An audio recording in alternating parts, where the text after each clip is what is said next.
god, darling, I am stuffed. Pork tonkatsu just has decimated me right now. I cannot move. I am a stone. It was so good though. Oh my god. Yeah, the rice, and, it was very tasty. But now I am really sleepy and I can't do anything at all right now. Let me just lay on you.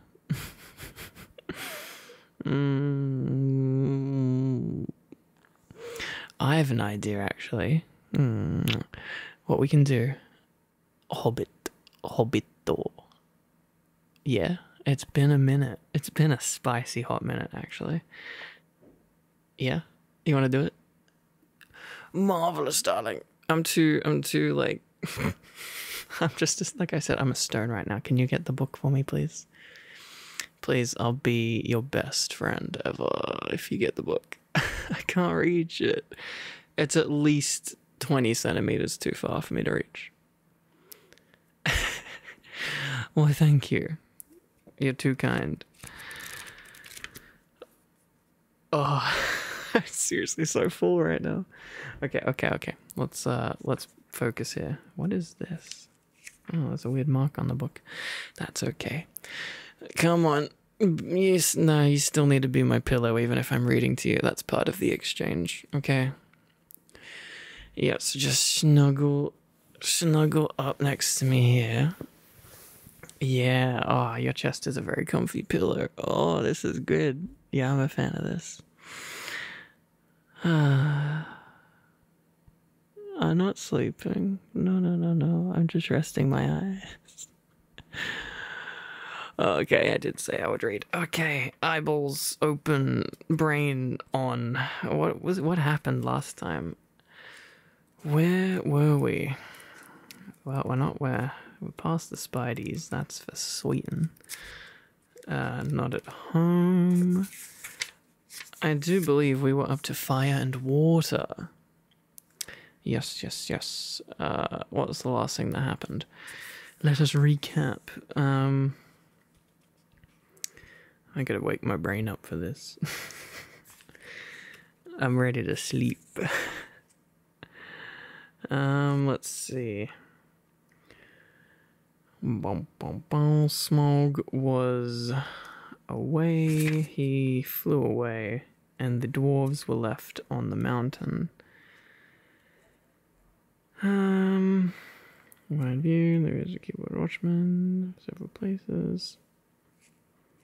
Okay, so dragon flew off, and they are kind of now just stuck in the mountain, and kind of just surviving, and they don't know where Smaug is. Smaugy boy? He's doing something. As if he expected to see Smaug perched there like a bird on a steeple. We must take our chance of that, said Thorin. We can go no further today.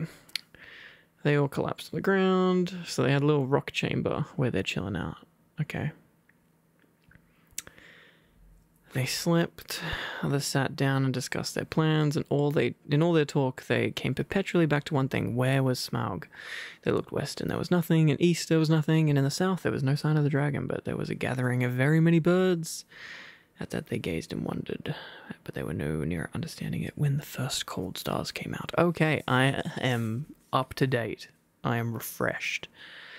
I think in this chapter, we're going to find out where our dear dragon friend is. So are you comfy? Because I know I'm comfy, because you are very soft. Very soft and comfy, and a very nice pillow that I'm definitely not going to fall asleep on. No. Okay, yep, I'm up. I'm alive.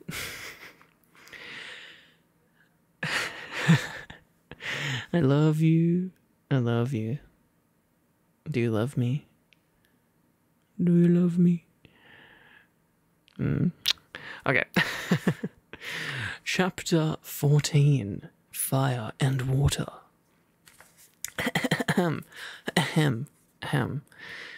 Now, if you wish, like the dwarves, to hear news of Smaug, well, that is exactly what we were just talking about. You must go back again to the evening when he smashed the door and flew off in rage 2 days before.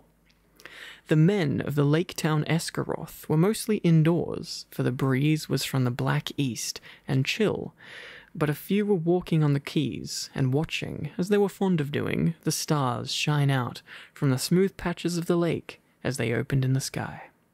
From their town, the lonely mountain was mostly screened by the low hills at the far end of the lake, through a gap in which the running river came down from the north. Only its high peak could they see in clear weather, and they looked seldom at it, for it was ominous and drear, even in the light of morning. Now it was lost and gone, blotted in the dark. Suddenly, it flickered back into view. A brief glow touched it and faded. "Look," said one, "the lights again. Last night the watchman saw them start and fade from midnight until dawn. Something is happening up there." "Perhaps the king under the mountain is foraging gold," said another. "It is long since he went north. It is time the songs began to prove themselves again." Don't know where that voice came from, but I'll take it. "Which king?" said another with a grim voice. "As like as not in the marauding fire of the dragon, the only king under the mountain we've ever known." "You are always foreboding gloomy things," said the others. "Anything from floods to poisoned fish. Think of something cheerful." Then suddenly, a great light appeared in a low place in the hills, and the northern end of the lake turned golden. "The king beneath the mountain!" they shouted. "His wealth is like the sun, his silver like a fountain, his rivers golden run.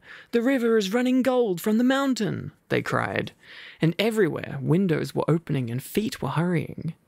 There was once more tremendous excitement and enthusiasm, but the grim-voiced fellow ran hot-foot to the master. I need to come up with a voice for this guy, because he's important. "The dragon is coming, or I am a fool," he cried. "Cut the bridges! To arms! To arms!" Then warning trumpets were suddenly sounded and echoed along the rocky shores. The cheering stopped, and the joy was turned to dread. So it was that the dragon did not find them quite unprepared. Before long, so great was his speed, they could see him as a spark of fire rushing towards them and growing ever huger and more bright, and not the most foolish doubted that the prophecies had gone rather wrong. Still, they had little time. Every vessel in the town was filled with water, every warrior was armed, every arrow and dart was ready, and the bridge to the land was thrown down and destroyed. Excuse me, that's going to happen a lot. My tummy is still processing food. Shut up. The bridge to the land was thrown down and destroyed before the roar of Smaug's terrible approach grew loud, and the lake rippled red as fire beneath the awful beating of his wings. Uh-oh. Amid shrieks and wailing and the shouts of men, he came over them, swept towards the bridges, and was foiled. The bridge was gone, and his enemies were on an island in deep water, too deep and dark and cool for his liking. If he plunged into it, a vapor and a steam would arise enough to cover all the land with a mist for days. But the lake was mightier than he. It would quench him before he could pass through. Roaring, he swept back over the town. A hail of dark arrows leaped up and snapped and rattled on his scales and jewels, and their shafts fell back, kindled by his breath, burning and hissing into the lake. No fireworks you ever imagined equaled the sights that night. And the twanging of the bows and the shrilling of the trumpets, the dragon's wrath blazed to its height, till he was blind and mad with it. No one had dared to give battle to him for many an age, nor would they have dared now, if it had not been for the grim-voiced man, Bard was his name, who ran to and fro cheering on the archers and urging the master to order them to fight to the last arrow. Fire leapt from the dragon's jaws. He circled for a while, high in the air above them, lighting all the lake.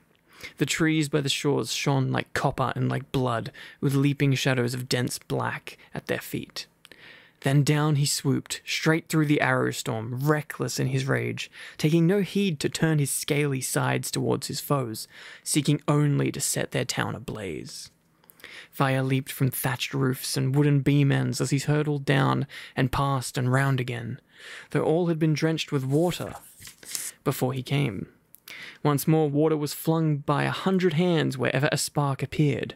Back swirled the dragon. A sweep of his tail and the roof of the great house crumbled and smashed down. Flames unquenchable sprang high into the night. Another swoop, and another house, and then another sprang afire and fell, and still no arrow hindered Smaug or hurt him more than a fly from the marshes. Already men were jumping into the water on every side. Women and children were being huddled into laden boats in the market pool. Weapons were flung down. There was mourning and weeping, where but a little time ago the old songs of mirth to come had been sung about the dwarves. Now men cursed their names. The master himself was turning to his great gilded boat, hoping to row away in the confusion and save himself. Soon all the town would be deserted and burned down to the surface of the lake. That was the dragon's hope. They could all get into boats for all he cared. Then he could have fine sport hunting them, or they could stop till they starved. Let them try to get to land, and he would be ready. Soon he would set all the shoreland woods ablaze and wither every field and pasture. Just now he was enjoying the sport of town baiting more than he had enjoyed anything for years. But there was still a company of archers that held their ground among the burning houses.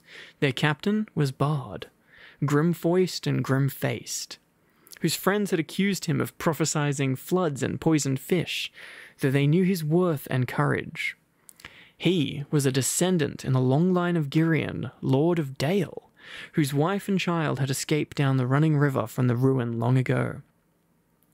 Now he shot with a great yew bow, till all his arrows but one were spent. The flames were near him, his companions were leaving him. He bent his bow for the last time. Suddenly, out of the dark, something fluttered to his shoulder. He started, but it was only an old thrush. Unafraid, it perched by his ear, and it brought him news. Marvelling, he found he could understand its tongue, for he was of the race of Dale. I need to make a bird voice, are you kidding me? "Caw-caw, wait, it said to him. "The moon is rising. Look for the hollow in the left breast as he flies and turns above you." Just, casual bird chatting to you in your ear. And while Bard paused in wonder, it told him of tidings up in the mountain and of all that it had heard. Quite the time for story time in the middle of battle, but all right. Thanks, Mr. Bird. Then Bard drew his bowstring to his ear.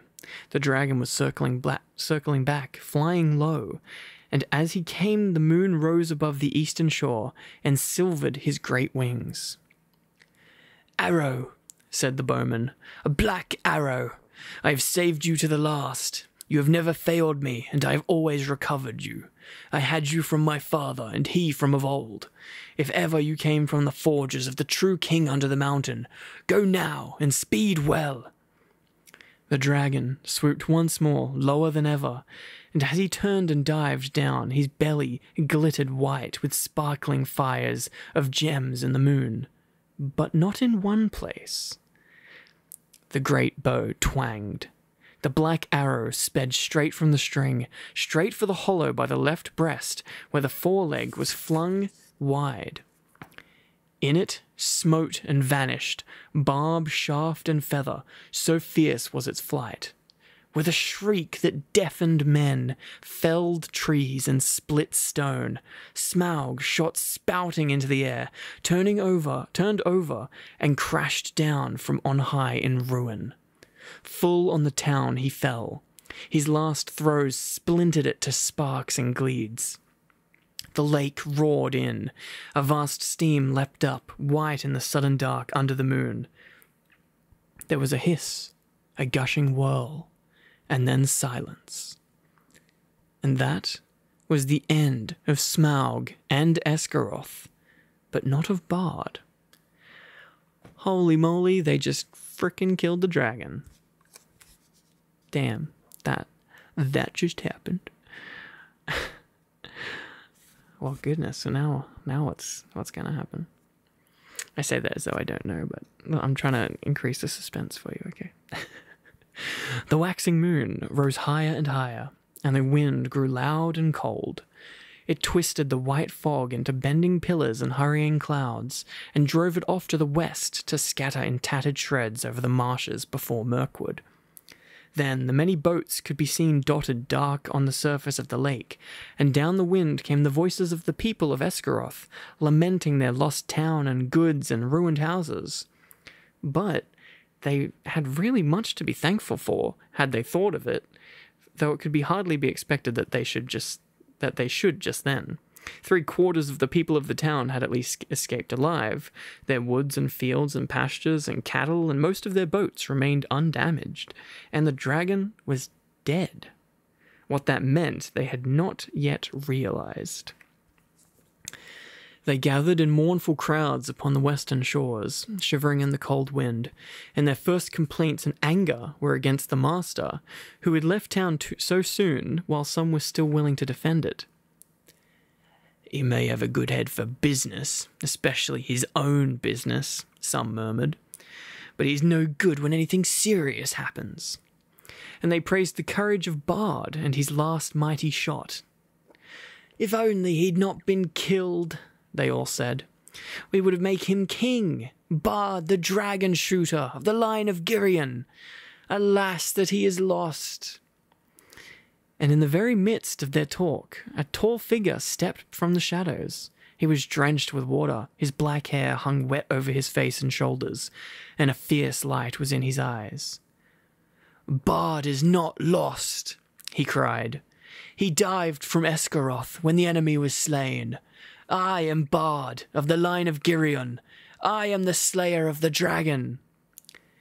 "King Bard! King Bard!" they all shouted, but the master ground his chattering teeth.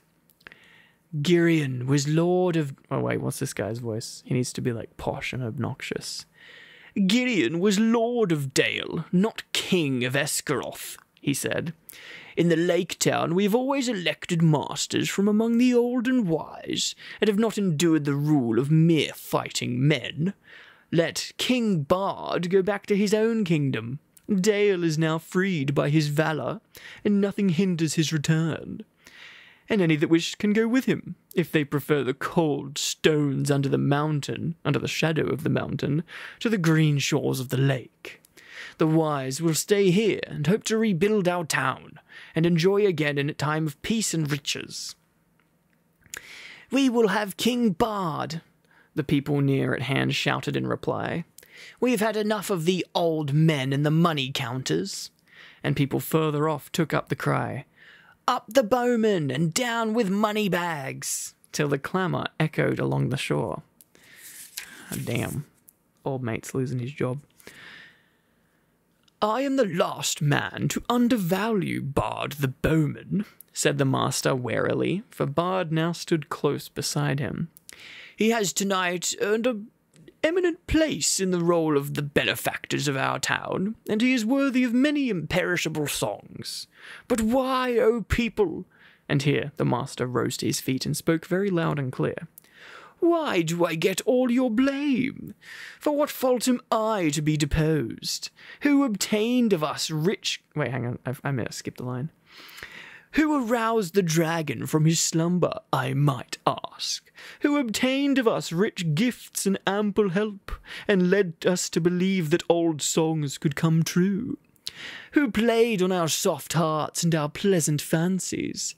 What sort of gold have they sent down the river to reward us? Dragon fire and ruin. From whom should we claim the recompense of our damage, and aid for our widows and orphans?"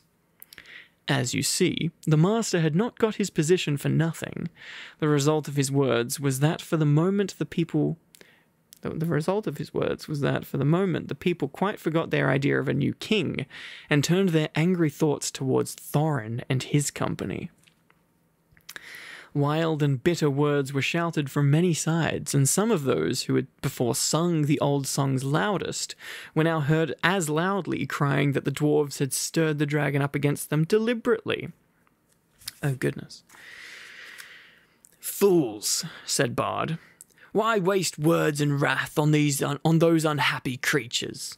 Doubtless they perished first in fire before Smaug came to us."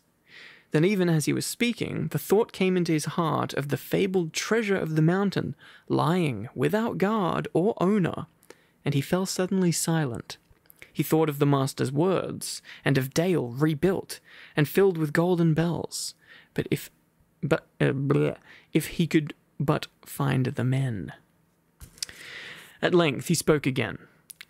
"This is no time for angry words, master, or for considering weighty plans of change. There is work to do. I serve you still, though after a while I may think again of your words and go north with any that will follow me." Then he strode off to help in the ordering of the camps and in the care of the sick and wounded. But the master scowled at his back as he went, and remained sitting on the ground.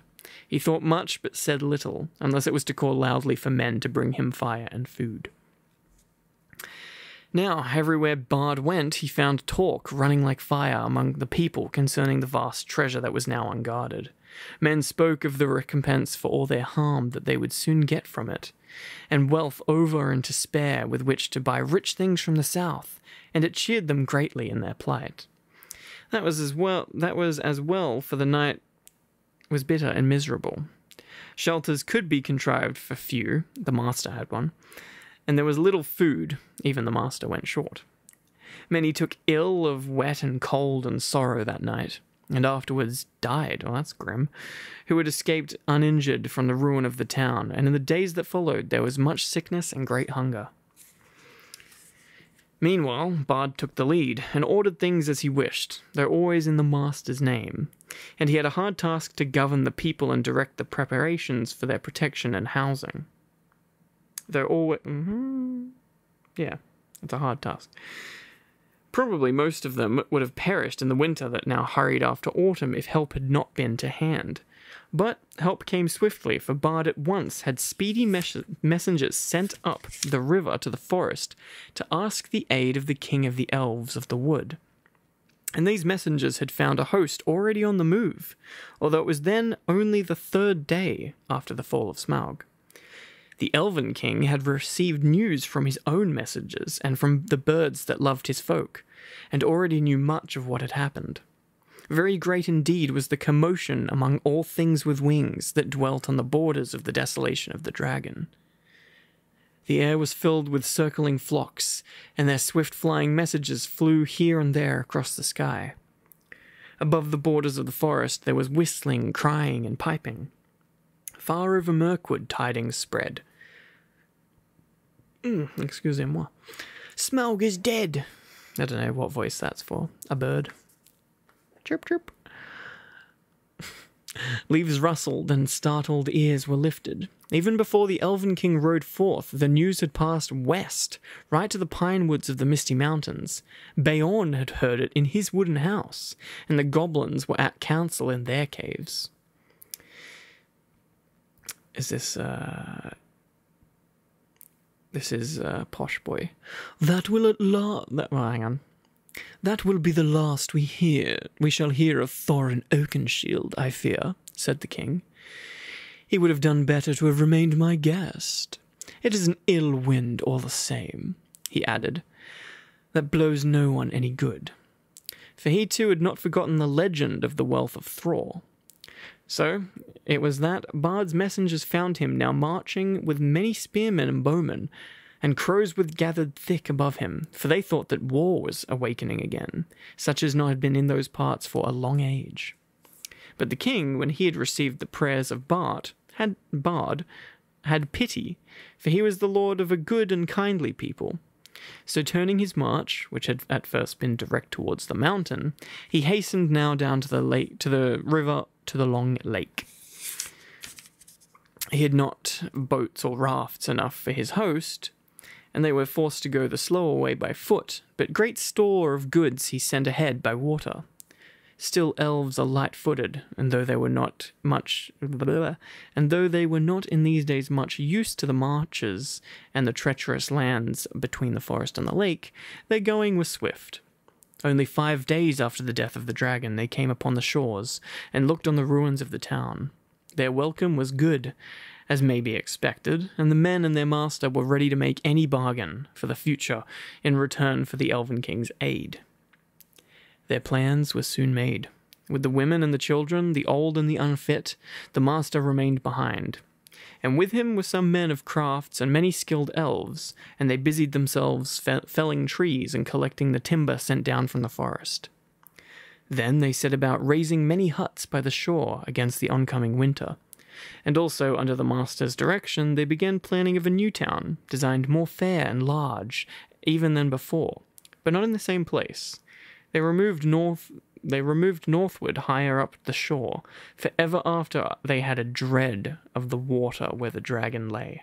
He would never again return to his golden bed, but was stretched cold as stone, twisted upon the floor of the shallows. There for ages his huge bones could be seen in calm weather, amid the ruined piles of the old town. But few dared to cross the cursed spot, and none dared to dive into the shivering water or recover the precious stones that fell from his rotting carcass.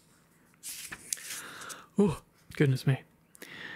But all the men of arms who were still able, and the most of the Elven King's array, got ready to march north to the mountain.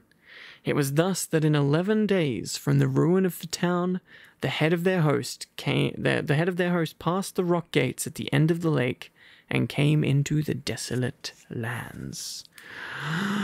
Boom, boom, boom. End of the chapter. Things are getting spicy. Wow. How about that, eh? All that build-up. And now our dragon friend is dead. I can't make his fun voice anymore. He do be dead. Oh well, it happens. Next time is the Gathering of the Clouds.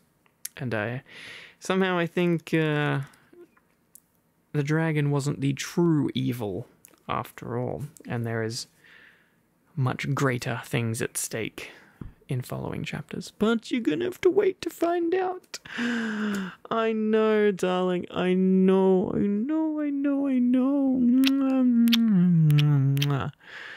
I'm too sleepy to read anymore. I'm sorry. I'm dead. I'm dead as heck. And I need to sleep. Preferably on top of you. Because you're really, really soft. Is it okay? Can you just stay here, please? I would very much like to just... Jesus. But honestly, though, I could probably do that. Because you're so comfy, baby. I love you. Yeah, I can read it again soon. There's not much left. But what is left is definitely quite exciting. So I should look forward to it. It should be fun. It should be fun. It's always fun reading to you. I enjoy it very, very much. Anything to spend some time with you. It doesn't matter what we do, it's always nice.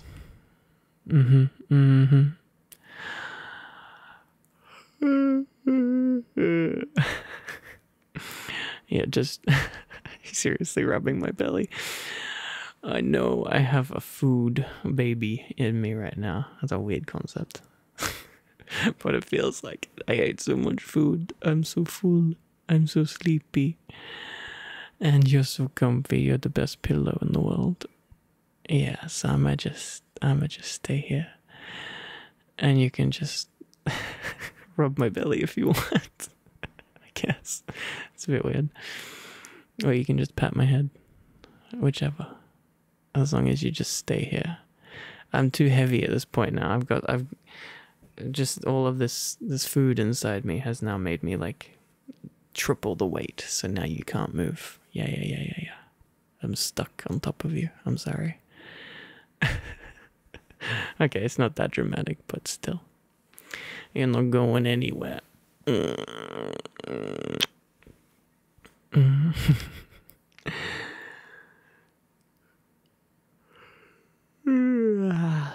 yum, yum, yum, yum, yum.